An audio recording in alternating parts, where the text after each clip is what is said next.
Huy, Dudong Carlo Nograles. Ha?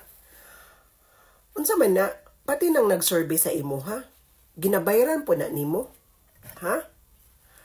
Hala, unsa man na kakuan ka tinuod nga, taas lagi ka sa survey.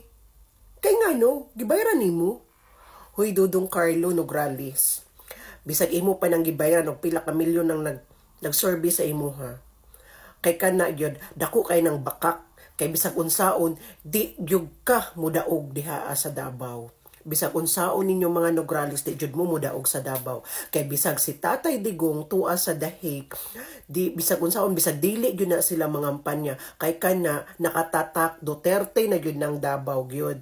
Bisan pa og wala nang ampanya si Tatay Diggs, kay di man gyud na kuan nga bisag din so, kung sa tinuod lang, di naman yun na kinahanglanon nga mangampanya pa si Tatay Dig, kay Tatak Duterte naman yun taon na.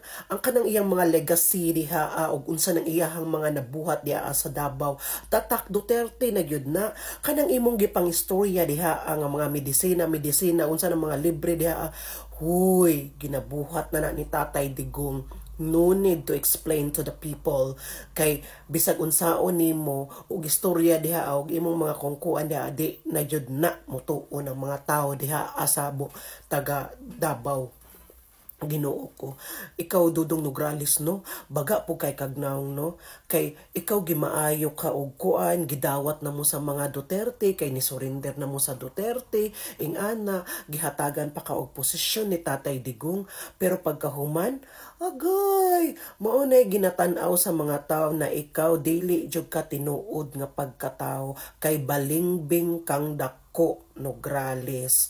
Bisag unsaon nimo kay di jud ka makadaog sa Davao. Hey, thank you.